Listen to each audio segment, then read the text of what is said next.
Olá, estamos iniciando o programa Realidades, Direitos Humanos e Cidadania. É o seu espaço privilegiado aqui de críticas, debates sobre grandes temas sociais. E hoje o nosso tema bastante interessante e polêmico, que é o porte de armas e desarmamento. E para isso a gente convidou o Sérgio Rodrigues, que ele é coronel da Polícia Militar e também especialista em segurança pública. E temos também o Demétrios Cavalcante, que é pesquisador no mestrado em Direitos Humanos da UFPE e também capitão da Polícia Militar. Sejam bem-vindos e eu gostaria de perguntar um pouco da trajetória de vocês, como é que chegaram na questão da polícia, da segurança e também dos direitos humanos, né? Certo? Marcelo, nós começamos a nossa trajetória na Polícia Militar a partir da academia, né, de Paudalho, a nossa formação, e após conclusão de curso fomos para o interior do estado, servi especificamente em Arco Verde. E lá nós começamos a ter contato com a realidade do sertanejo e a forma como ele se portava e os hábitos e costume de estar andando armado, seja de faca, seja de soca-soca, aquelas armas que eles utilizam muito para caça e até revólveres mesmo.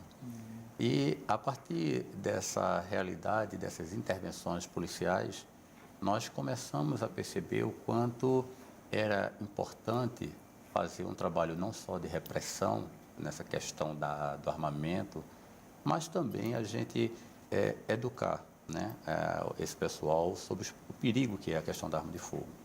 E aí nós fomos investindo, né, fomos nos qualificando e ao retornar para Recife, procuramos aprofundar o nosso conhecimento, não só a partir da formação policial militar, mas em outros cursos, na área de segurança pública, na área de gestão e também na área de educação. E aí nós nos formamos como pedagogo, né, pela Universidade aqui Federal de Pernambuco e mais recentemente no mestrado, né, em 2016, de Direitos Humanos. E tanto a educação quanto a questão dos direitos humanos, ele está correlacionado muito fortemente com a questão da segurança pública. Não tem como não pensar segurança pública sem pensar em educação e direitos humanos. E você atua também na área de educação, né? Na área de educação. Uma atuação importante, né? Exatamente, enquanto pedagogo.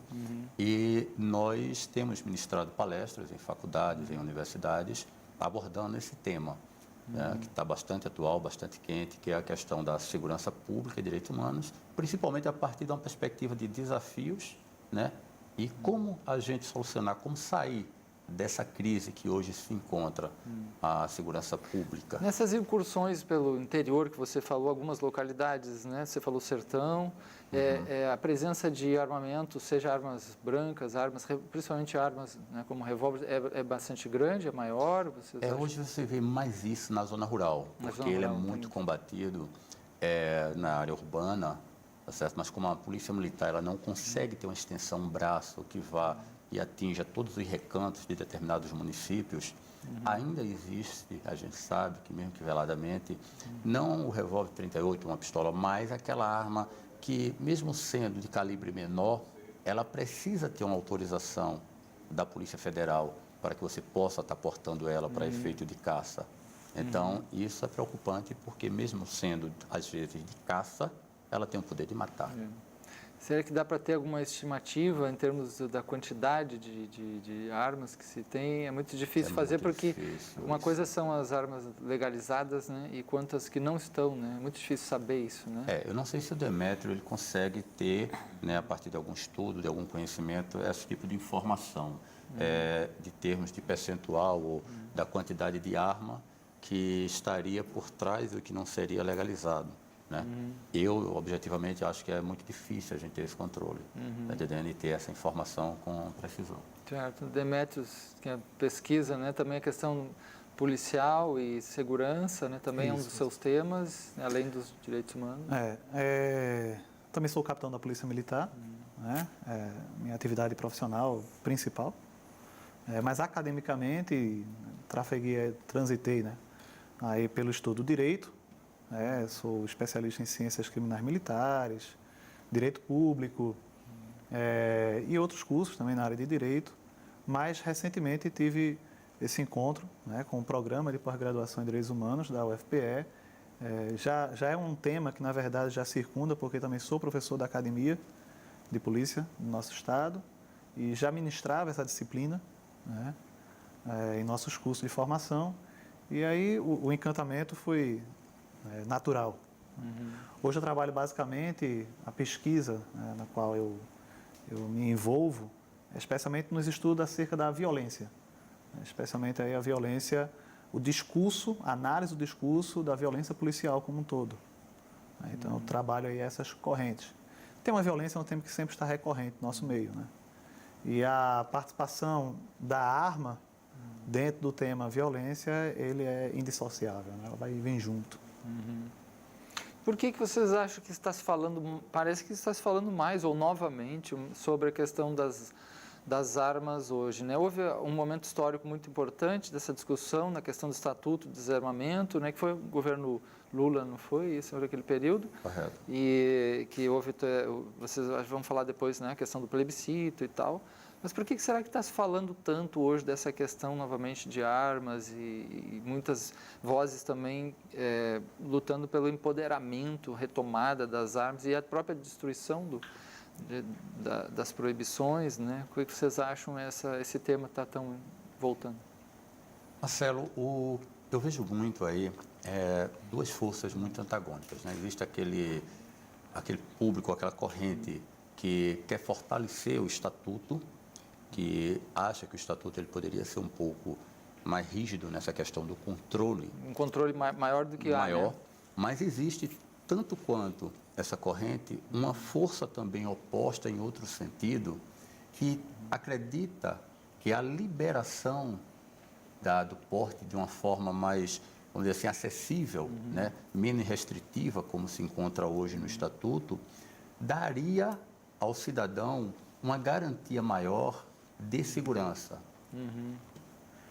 Quando ele fala uma garantia maior, você já começa a perceber que por trás disso há uma ideia errônea de enfrentamento. Se você vai enfrentar, se você vai confrontar, fatalmente vai haver vítima. Seja vítima a pessoa que está portando a arma achando que está se defendendo, seja o infrator em qualquer situação, que também sairá vitimado. Ou seja, é uma escalada que no final se transforma em mais violência. Você não tem como enfrentar a violência com violência. Tá certo? Isso gera uma situação que pode fugir ao controle, não só da pessoa, mas como a sociedade como um todo.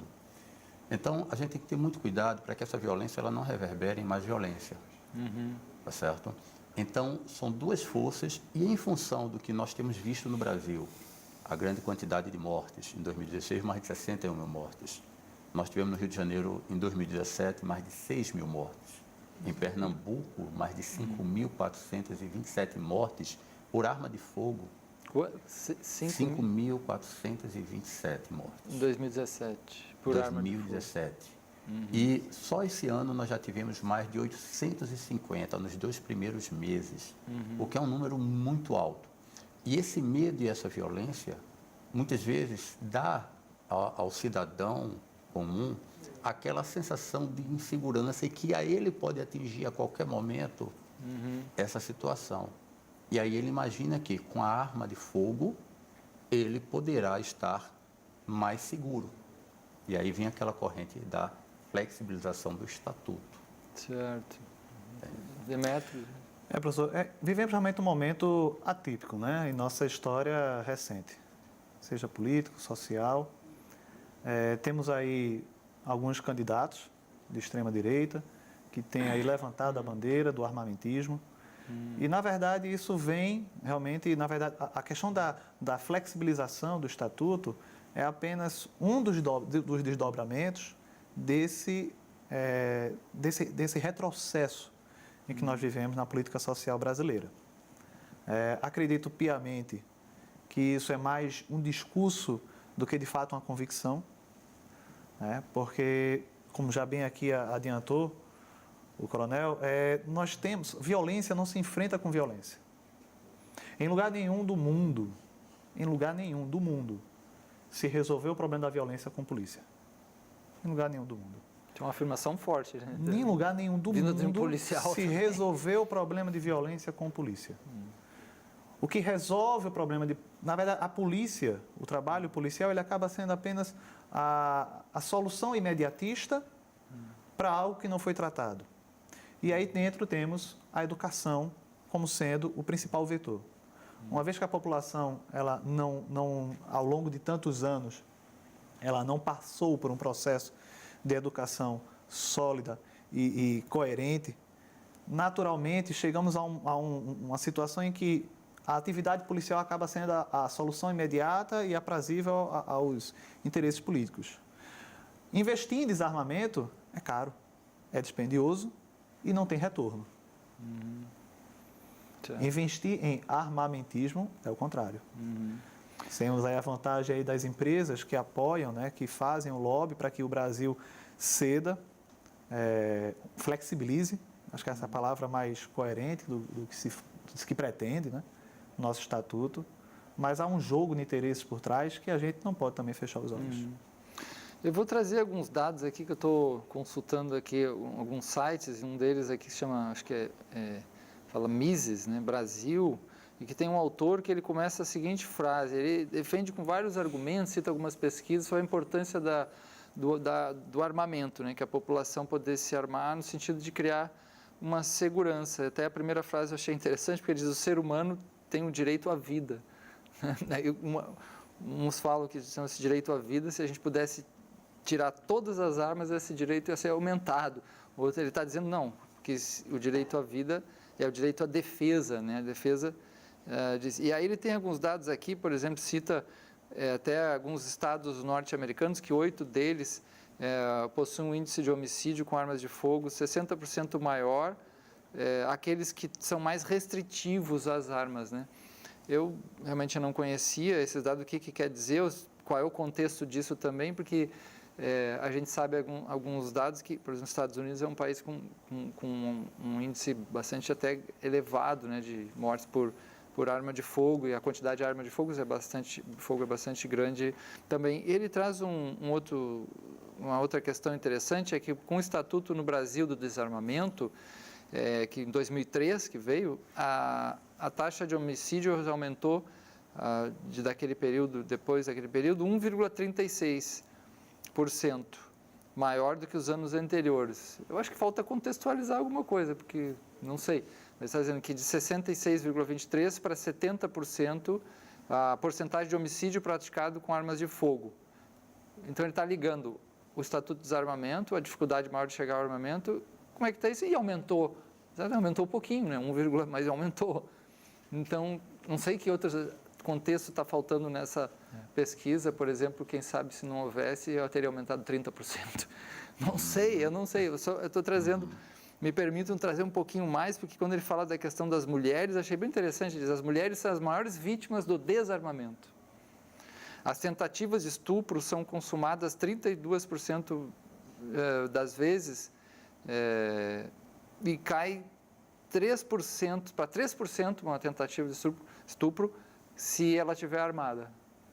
Então ele está dizendo que uma mulher armada vai diminuir de 30% para 3% o estupro. As coisas que, como é que a gente vai...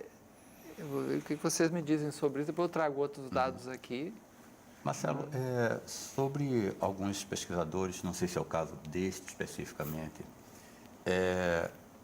temos situações, principalmente lá nos Estados Unidos, de financiamento de pesquisas.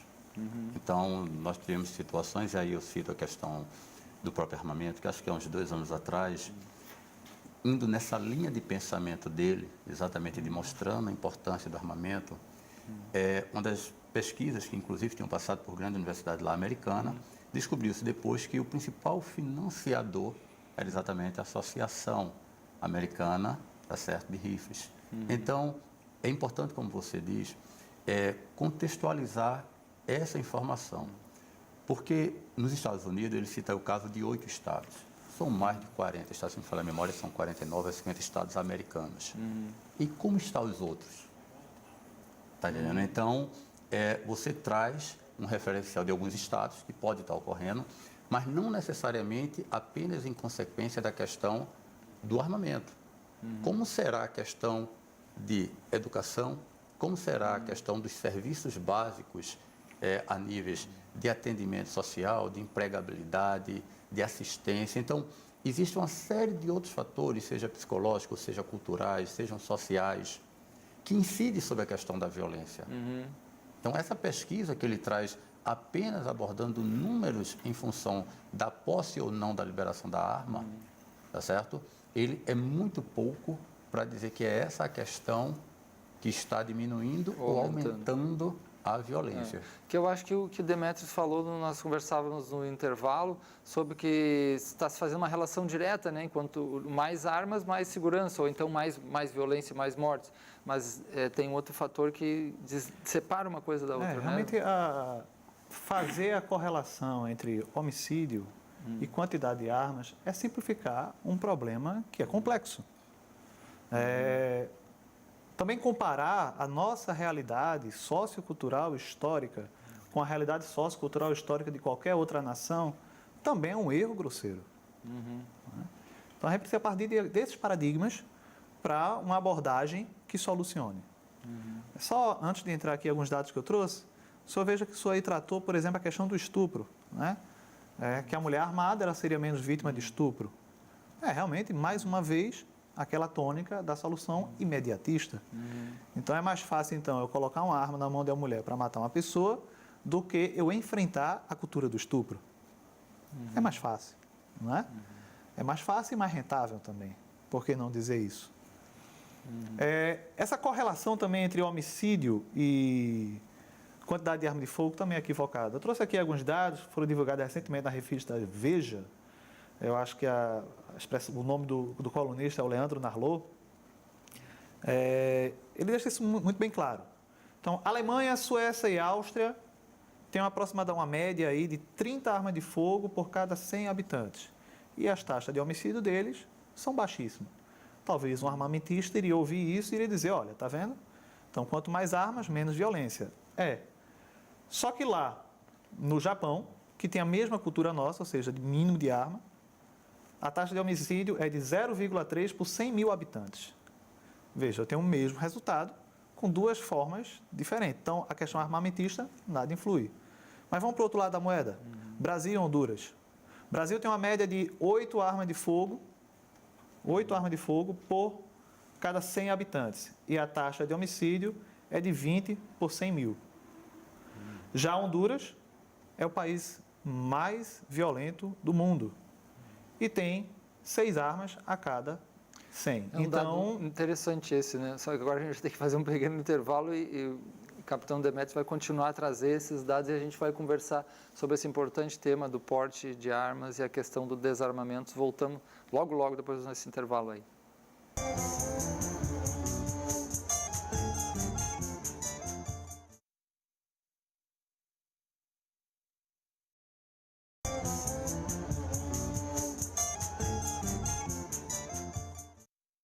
Estamos de volta conversando hoje sobre o tema porte de arma e desarmamento e temos aqui a presença do Sérgio Rodrigues, que é coronel da Polícia Militar e pesquisador de direitos humanos, especialista em segurança pública, e o Demetrios Cavalcante, que é pesquisador também na área de direitos humanos e capitão da Polícia Militar.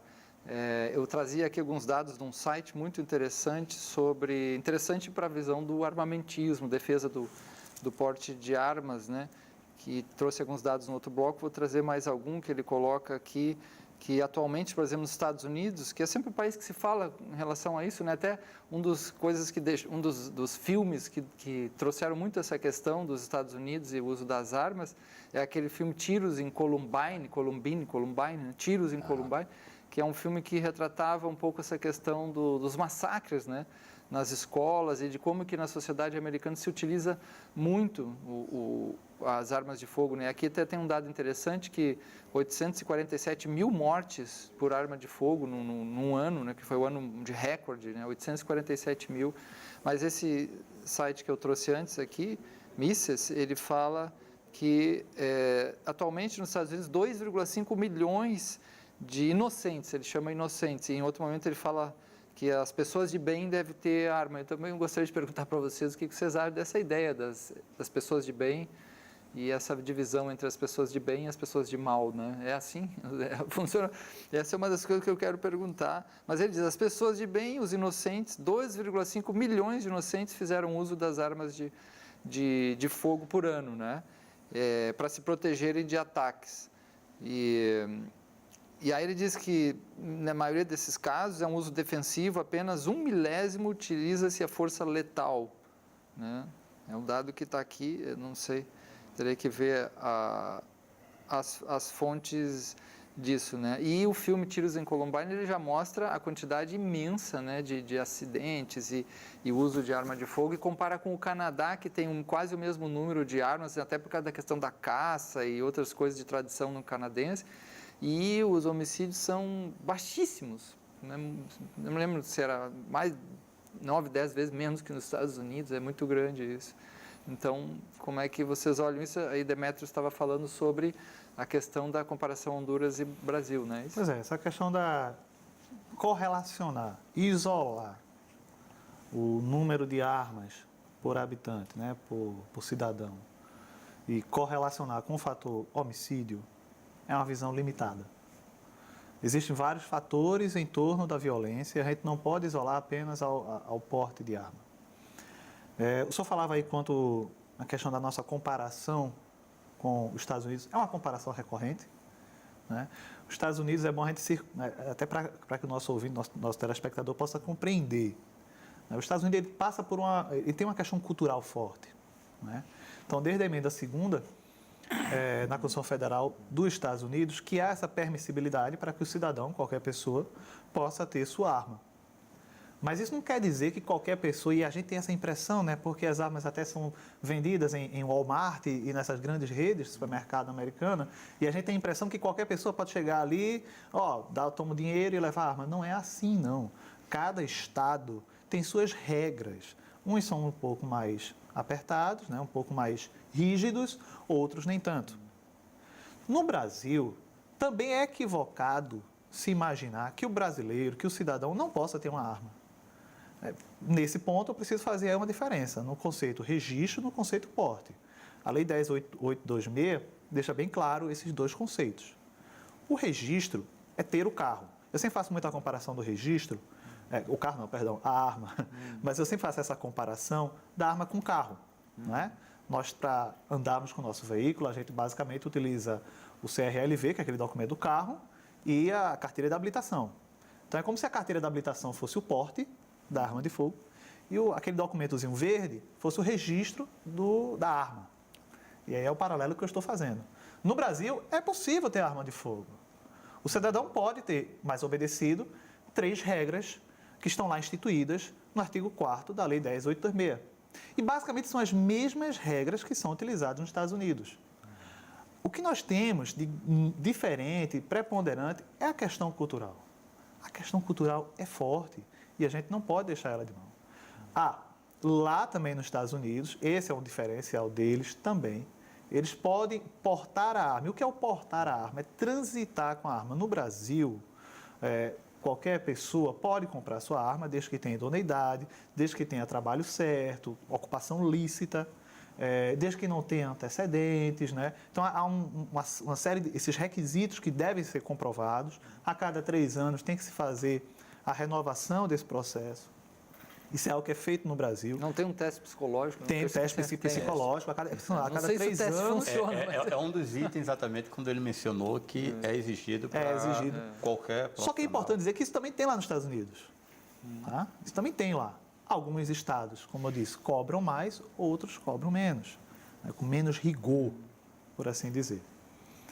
Agora, o que nós não temos, o que é muito restrito no Brasil, é o porte. que é o quê? É você pegar a sua arma, sair de sua casa e ir para a rua. A arma no Brasil são duas condições. O senhor pode ter sua arma dentro de sua casa, ou o senhor pode ter dentro de sua empresa, se o senhor for o proprietário da empresa. Tá? O senhor pode ter sua arma.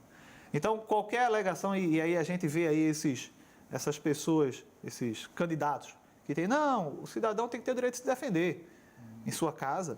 A lei brasileira ela não proíbe isso. Ela não proíbe. Agora, o porte de arma de fogo, que é o trânsito, este sim, é apenas para 9 autoridades que estão lá elencadas no artigo 6º da Lei 10.826. Então, a gente não pode assim, colocar, a gente também não está tão distante disso. E outro principal, gente, a arma que mata, que eleva o número de homicídio, não é a arma legalizada, é a arma não legalizada. É ilegal que vem ilegal.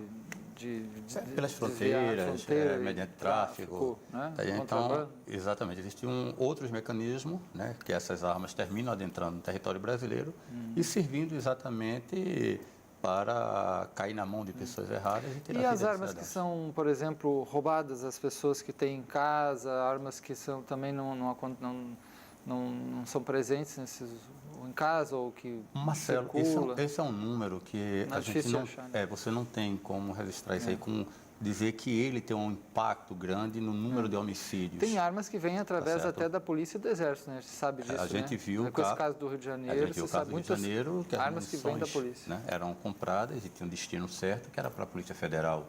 Incrível. E aí está se investigando para ver aonde, né, de fato aconteceu esses desvios, né, como essa munição ela foi parar em situações lá em São Paulo, que houve mortes em São Paulo, chacinas com essas munições, e houve agora no Rio o caso exatamente da vereadora Marielle. Então, né? é algo para você ver que armas que não entram no Brasil legalmente servem para matar, ou armas e munições, como foi o caso, está entendendo? Que deveria estar sob a guarda do Estado, mas por algum motivo essas munições ou armas terminam caindo na mão desses infratores, que terminam por tirar a vida de cidadãos. Então, o próprio Estado, exatamente por negligência, né, termina sendo um indutor nessa violência, a partir da não guarda e não preservação. Eu vou traçar um cenário imaginário, vocês me digam na experiência de vocês o que vocês acham. É hipotético, mas né, como é que poderia ser? A gente pode pensar sobre isso. Um cenário 1, assim, uma quantidade espraiada de armas, todo mundo com muito acesso livre, né? Mais do que é agora, bem mais, e o cidadão de bem, digamos, todo mundo armado. Saindo daqui a gente encontra quase todo mundo armado. Como é que seria a segurança? No nosso país, a gente não está falando de Europa, de outro país, né? Japão. Como é que seria isso? Tenta imaginar que você vai pegar um Uber, então a pessoa tem arma, encontra alguém na esquina, tem arma. Quase todo mundo, né? Que possa ter, acessível, né?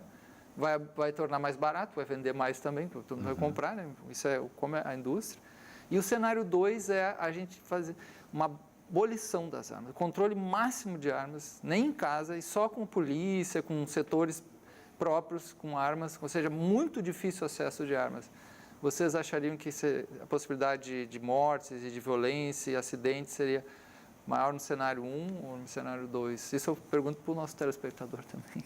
É verdade, não teria a menor dúvida em te responder, Marcelo, que esse cenário 1, ele geraria um aumento até incalculável, não teria nem como prever em termos de mortes oriundo de arma de fogo. Para você ter uma ideia, no Pacto pela Vida existe o monitoramento, né, em função dos homicídios letais intencionais, que a gente chama de CVLI, né? E grande parte desses homicídios, eles são mortes por proximidade. Então, morte por proximidade, seja parente, seja vizinho, seja pessoas que se relacionam com você, comunidade ali. comunidades. E aí você imagine todas as pessoas, né, estando armadas. O potencial que isso gera para esses crimes, que já são grande parte dos crimes aqui em Pernambuco, de proximidade, como isso seria potencializado. Ocorrências de trânsito, que normalmente você termina com uma briga, no máximo uma discussão, tá certo? Às vezes até uma depredação de algum patrimônio. Imagine um cidadão e o outro com arma de fogo.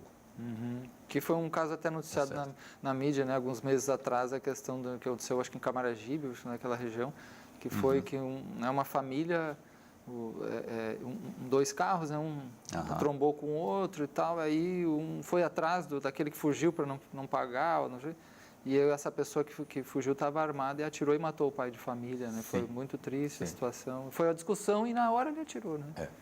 Se não tivesse armado, tá certo? No máximo iam trocar um soco. Uma briga, uma confusão, mas não teria ocorrido o homicídio. E aí imagine num trânsito feito nosso, né? A quantidade de problemas que nós temos aí, né? A facilidade que essas pessoas teriam de num momento de fúria, e quem lida com a psicologia do trânsito sabe como isso é muito forte. Ou na cachaça, na cerveja, né? no uísque, Exatamente. na droga. É mais fácil parece pegar uma arma. Muito. Por exemplo, escola. Sim. Né? E aí eu trago para uma experiência própria que nós trabalhamos na patrulha escolar, né? Junto com uma equipe de oficiais de praça, constituímos esse projeto. E nas escolas nós tínhamos problemas de encontrar adolescentes e até crianças de 9, 10 anos, como foi o caso. E isso anos atrás, há 10 anos atrás aproximadamente. Revólver mesmo. Com revólveres, tá certo? Dentro de sala de aula, ameaçando outro aluno. Imagina se isso está livre. Como é que seria? Então, eu trago muito, e aí foi como colocado por Demétrio, não só a questão no contexto numérico, arma e violência. Isso pesa muito. Mas quando você potencializa a questão da arma no país feito nosso, aí caso Brasil, como você trouxe, em que eu tenho uma cultura da violência, infelizmente, faz parte da cultura de constituição da nossa sociedade.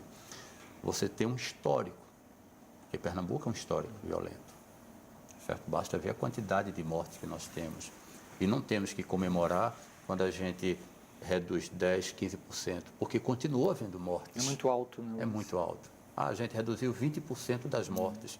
Tá bom, se era 1.000, a gente passou a ter só 800. Então, a cultura da violência ainda é alta. Sim.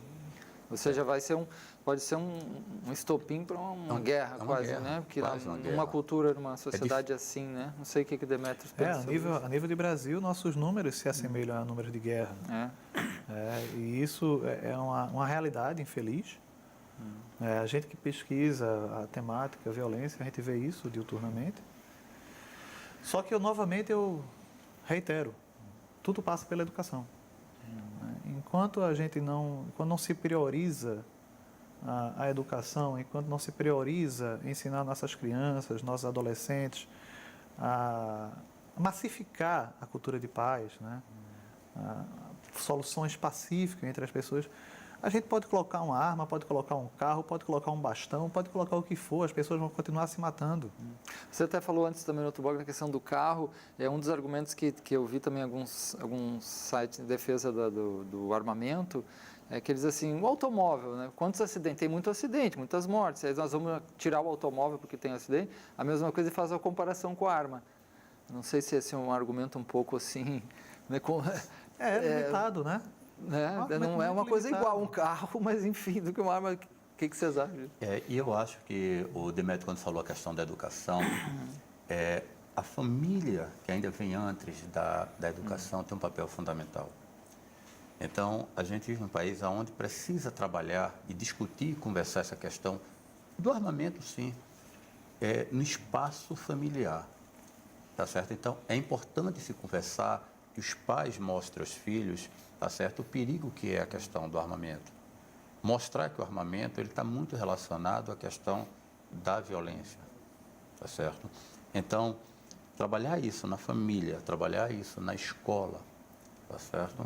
Então, na sociedade, nas discussões que a gente tem, levar isso a níveis de faculdade, de cursos, para que as pessoas tenham a compreensão, tá certo, de que o armamento, a arma de fogo, ela é um instrumento que leva a tirar uma vida e não a preservar uma vida, como diz aí esse pesquisador. Ele é um indutor à violência, ele é um instrumento da violência. Não pense que o policial militar, quando está com uma arma de fogo, tá certo? Ele está com aquela arma de fogo pensando em tirar a vida de um infrator ou, como normalmente a gente diz, né, no jargão de uma cultura que se criou, de bandido. Não é isso. Tá certo? O policial militar, normalmente, ele é preparado para não utilizar aquela arma de fogo. Ele é instruído para, com as técnicas de defesa pessoal, de persuasão, tentar evitar. Veja, o policial militar, que a lei permite que utilize a arma de fogo, ele não usa aquela arma de fogo para ser o primeiro instrumento. E até o policial que é policial e muitas vezes é treinado, às vezes perde a cabeça, né? Como aconteceu, a gente até fez programas sobre essa questão Sim, da violência, sim. do erro. Agora imagine uma pessoa que não é preparada, não é treinada, que não está naquela função, né? Como é o fica muito mal. Né? Exatamente. Ou seja, como você diz, o policial ele passa por um curso, além do curso ele tem uma vivência, ele tem algumas instruções durante o período de formação e mesmo assim nós temos alguns casos, sim, tá certo, de policiais tanto ocasionando e tendo que tirar a vida de alguém, seja por um erro ou para salvar de outro, como também sendo vítima. Sim. Como também sendo vítima. E às vezes até vítima dentro da própria casa. Até vítima dentro da própria casa. Pode ser até assaltado, pode ser, né, Pode ser assaltado. Temos casos de oficiais de praças, né, que deixaram suas armas dentro do seu lar, com todo o cuidado do mundo, e seu filho, tá certo, foi pegar a arma, seja por curiosidade ou para demonstrar um coleguinha, e terminou ou tirando a própria vida ou tirando a vida do colega dele, por curiosidade em mostrar uma arma que era do pai, que guardava com, a princípio, todos os cuidados que ele poderia imaginar ser seguro, e não foi. Então, veja, na mão de um profissional. Certo. A gente tem que fazer um pequeno intervalo, né? E esse tema é um tema bastante importante, a questão de trazer, elucidar várias questões sobre a questão do porte de armas e o desarmamento, né? Mas vamos fazer um pequeno intervalo, já voltamos aqui.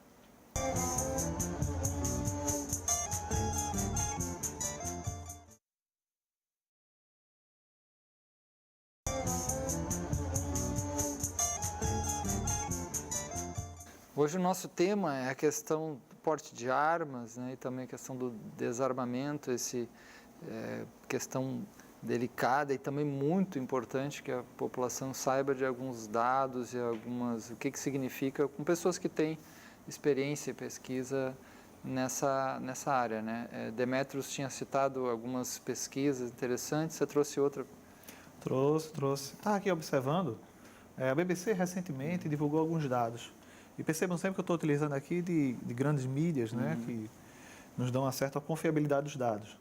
Os 10 países com mais cidadãos armados são, em sequência, Estados Unidos, Iêmen, Suíça, Finlândia, Chipre, Arábia Saudita, Iraque, Uruguai, Canadá e Áustria. Se a gente for observar, nós temos aqui IDHs completamente distintos. Novamente, se a gente for fazer aqui uma apuração, e aí eu iria delongar o nosso programa, a gente vai observar que a taxa de homicídio, por exemplo, no Iraque, provavelmente a taxa de morte será maior do que em outros países. Então, novamente, eu reitero aqui, não há nenhuma correlação entre o número de homicídios e o número de armas de fogo na mão do cidadão. Não há. É impossível fazer essa correlação. E sobre os Estados Unidos, você disse que das mortes, 60%... Outro dado interessante, né? A BBC também pegou 4 agências, né? Nos Estados Unidos pegou a FBI, na Inglaterra, Canadá e Áustria, pegando cada uma as suas agências de investigação. E por que esses 4 países? Porque são 4 países que têm uma taxa de IDH semelhante. Índice de desenvolvimento humano, né? Porque também tem o número de homicídios também semelhante. E aí comprovaram que, por exemplo, a Inglaterra tem 4,5% das causas de homicídio é por arma de fogo. Enquanto que nos Estados Unidos, em que há uma flexibilização, 64% das mortes é por arma de fogo.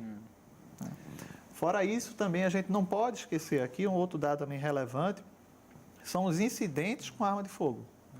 Então vamos aí fazer aqui um prospecto temporal. Né? Em 1999, Columbine, Colorado, 13 vítimas. Já 10 anos depois, em 2009, Texas, 13 vítimas. Esse eu digo que estou me referindo aqui àqueles grandes episódios em que a gente tem aquelas matanças, especialmente em colégios. Né? Califórnia, 2015, 14 vítimas.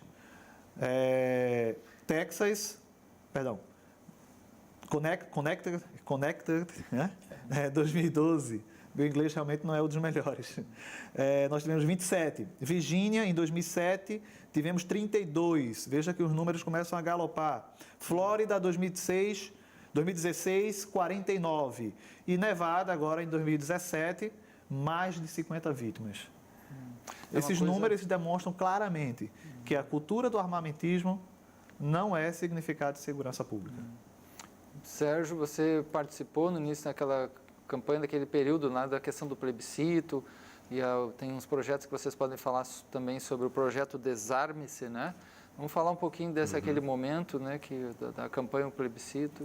Marcelo, foi um momento muito rico, sabe, muito importante, porque nós conseguíamos mobilizar, através do programa Patrulha Escolar, várias escolas e comunidades, né? As escolas, elas eram indutoras dessa ação de conscientização da família e da comunidade sobre a necessidade de não se armar. Ou seja, naquela época nós estávamos trabalhando e conscientizando as pessoas para essa política do não armamentismo, que seria, vamos dizer assim, dificultar, né, na votação a questão do Estatuto do Desarmamento para que houvesse efetivamente uma proibição da venda de arma no país, mas que não foi vencedora, né? Não foi vencedora. Mas o que nós ganhamos com essa divulgação e com essa campanha foi a conscientização, aqui em Pernambuco especificamente, nas escolas, nas comunidades, nas famílias, de que se armar não é coisa boa. Se armar não é, como disse nosso pesquisador americano, não é ser do bem, tá certo? Fazendo exatamente o sentido contrário, que ele dizia que as pessoas inocentes se armavam, não. Então a gente mostrava que, olha, ter arma, tá certo, não é bom.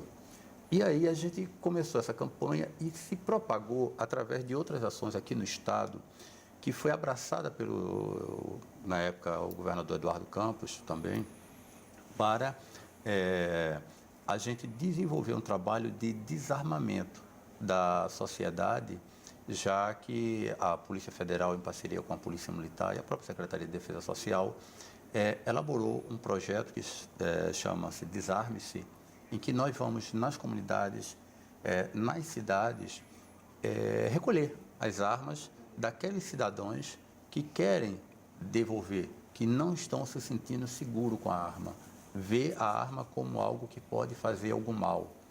E aí essas pessoas têm procurado, né, esses policiais militares, hoje é uma van que normalmente faz esse percurso, um ônibus, passando nos municípios, bonificando o cidadão que quer fazer a entrega voluntária da arma. Essa pessoa ela recebe um cadastro e esse cadastro dá direito a ele aí no banco e, de acordo com a arma e com a quantidade de armas que está sendo recolhida, ele receber um valor específico. Então, foi um trabalho que começou desde o início, ali antes do plebiscito, né, sobre o Estatuto do Desarmamento, e que o governo viu do Estado como uma boa ação que poderia se transformar num programa, e esse programa ele servir de estímulo dentro do Estado de Pernambuco, e eu digo também a nível nacional, porque é algo que ocorre no Brasil como um todo, mas em Pernambuco eu acredito que seja um dos estados que mais consegue recolher armas de fogo a partir de doação do próprio cidadão. E talvez o meu amigo Demétrio possa falar alguma coisa mais sobre isso. Demétrio. Aqui em Pernambuco, esse programa ele não mantém, né? Ele é mantido especialmente pelas forças policiais, e aqui eu venho comentar aqui alguns dados que me foram cedidos lá pela Polícia Militar. A Polícia Militar hoje ela desenvolve esse trabalho através da Diretoria de Articulação Social e Direitos Humanos, da PM, ela faz essa campanha. Essa campanha hoje, sem dúvida, é uma estratégia super acertada, porque ela trabalha exatamente com aquilo que temos reiteradamente falado aqui, que é educação, educação, educação. Trabalha com palestras nas escolas e também com a van. Notem sempre que a gente coloca essa questão da van, que sai recolhendo as armas, como sendo apenas uma das ferramentas, mas não é a única ferramenta da campanha.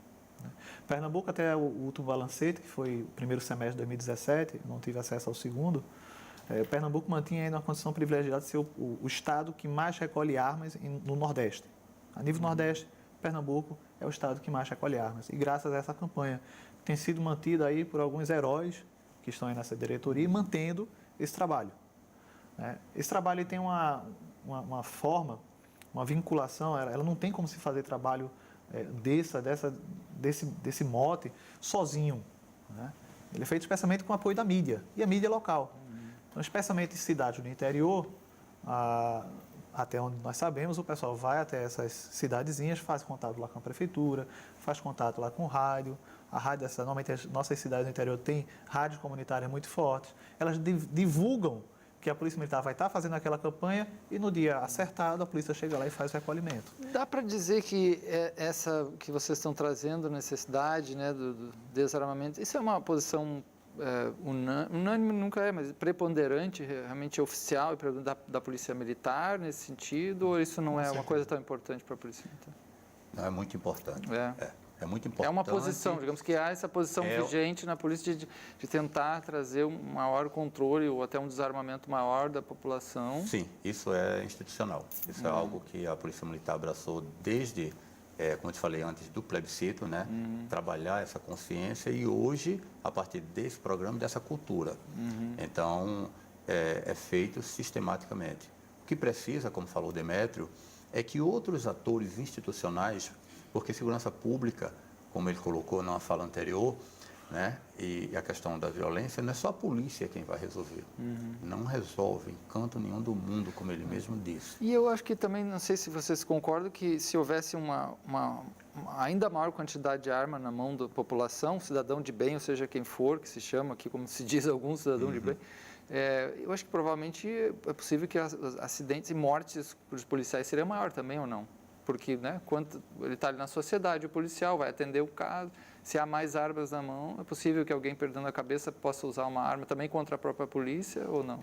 É aí a questão do confronto. O confronto, né? É o que a gente vê que está acontecendo no Rio de Janeiro. Eu dei uma palestra há, acho que 10 dias atrás, aproximadamente, na Faculdade de Olinda, e nessa palestra eu falei da situação específica do Rio de Janeiro. Sim. E aí me perguntaram, o senhor botou aí desafio e perspectiva, né, sobre a questão da segurança pública no Rio de Janeiro. Aí eu disse, mais conflitos e, infelizmente, mortes. Né? E por que eu digo? Porque uma intervenção militar, se está dizendo que é intervenção, há uma possibilidade grande de confronto.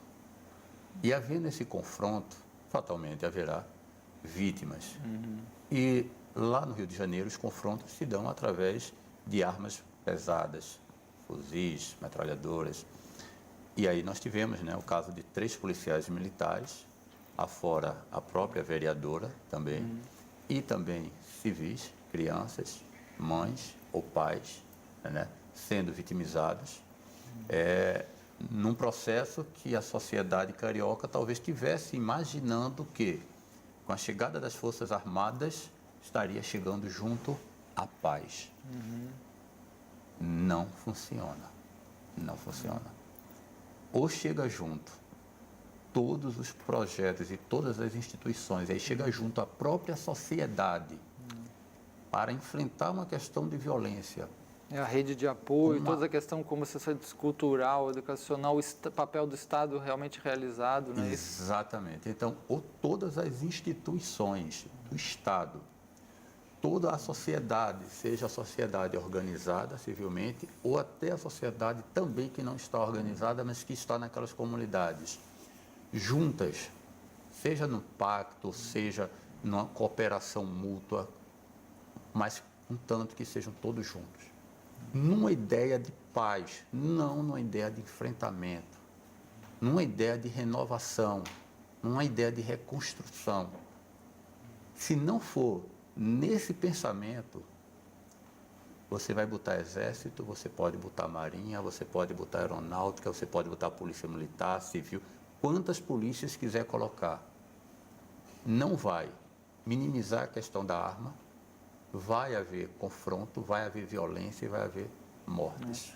E esse cenário do Rio de Janeiro se complexificou muito, né? Porque quem pesquisa isso tem demonstrado muito bem que são várias complexidades, porque antes se falava assim, tipo as facções, como o Comando Vermelho, algumas facções dominantes, e agora você tem não só as facções, você tem você tem a polícia, você tem as facções, você tem as milícias, e as milícias, inclusive, abrigam muitos ex-policiais e até policiais, né, seja das várias, mais das polícias civis, e eles comandam também até o comércio local e conseguem criar currais eleitorais e eleger, né, personagens mais de extrema direita em geral que vão defender as próprias milícias, né, e a própria questão das armas, etc. Então é uma complexidade muito grande, né, que está acontecendo lá. Não sei se como eu tenho dito, a questão, a política armamentista, na verdade é uma forma de você mascarar um problema bem maior.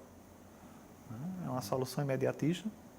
Você não tem como, você não pode aplicar, você não pode debater de forma racional no Brasil, sem antes você solucionar e enfrentar uma série de outros fatores que descambam na violência. Reitero aqui, polícia em lugar nenhum do mundo já disse isso reiteradas vezes, não resolve problema de segurança. Né? Sozinha não vai conseguir. Se resolve com educação, se resolve com moradia digna, se resolve com trabalho, com emprego para o povo.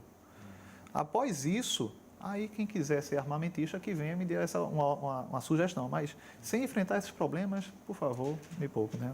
Não há debate. Inclusive, nós vimos recentemente que uma das empresas doou para o Exército repassar para as polícias, né, mais de 100 fuzis para serem utilizados no enfrentamento, né, ao tráfico ou às milícias, qualquer que seja. E aí a gente observa que só no Rio de Janeiro existe mais de 1.000 favelas. Mais de 1.000 favelas. Se você dizer, tá bom, a gente vai pegar esse armamento para enfrentar o tráfico que estão presentes nessas favelas. A gente não atende um fuzil desse, tá certo? Se são 100, né, como eles colocaram, ou seja, nem 10%, um fuzil para o policial estar na mão para entrar numa favela para enfrentar, tá certo, o tráfico local. Então, é mais uma mídia, mais uma forma de se chegar e dizer, olha, e tirar, né, o foco da questão de que as armas dessas empresas, elas estão entrando dentro do próprio país de maneira ilegal, porque também existe isso. A arma ela é fabricada aqui, ela sai do país e volta de maneira ilegal, tá certo? E agora essas empresas querem pousar para a mídia, dizendo que está fazendo uma doação ao Exército para chegar à mão da polícia, para o policial poder enfrentar, tá certo, as mesmas armas que essas empresas deixam sair do país e retornar, tá entendendo, pelas fronteiras. Bastante absurda, né? E vocês, nesse último minuto, Demetrios, o que o cenário que você sonharia, os pequenos sonhos que você tem em relação a isso? O que você gostaria de ver realizado na sociedade em relação às armas? A cultura armamentista? Em relação à cultura, seu sonho? Professor, eu gostaria muito de retornarmos a esse debate após sanearmos, após vermos, né, saneado a série de outros fatores da cidadania como um todo.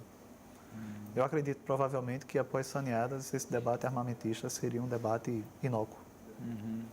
Como você falou, a questão da educação, da cultura de paz, né? Perfeito. As formas comunitárias, da resgate da vida comunitária, isso serve para isso. Exato, Marcelo. Então, eu parto do princípio, como eu te falei, que se não dermos as mãos, tá certo? Seja igrejas, qualquer credo religioso, tá certo? Qualquer Deus, a escola, a família, tá certo? As instituições, seja a área de saúde, polícias militares, o Estado como um todo, a gente fica numa dificuldade de ver um horizonte melhor.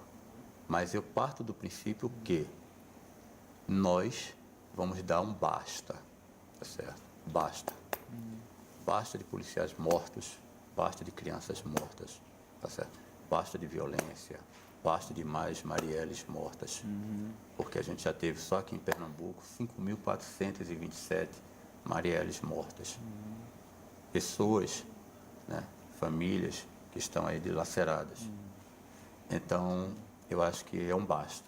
Vamos dar um basta nessa violência. Muito bem, muito bom, né? Infelizmente a gente está no nosso final do programa, teria muito tempo ainda, muitas coisas para conversar, né? Antes de encerrar, gostaria também de divulgar o nosso programa Realidades Rádio, que lá se chama Realidades, o Cotidiano à Luz do Saber, que é na 99.9, a nossa rádio universitária, FM, né, 99.9, todo domingo às 18 horas. Domingo às 18 horas, o programa Realidades no rádio, né? Então, agradecemos aqui muito a presença do Sérgio Rodrigues, que é coronel da Polícia Militar e também especialista em segurança pública, e também o Demétrios Cavalcante, que é pesquisador lá no mestrado em Direitos Humanos da Universidade Federal de Pernambuco e que também é capitão da Polícia Militar. Obrigado a todos e até a próxima.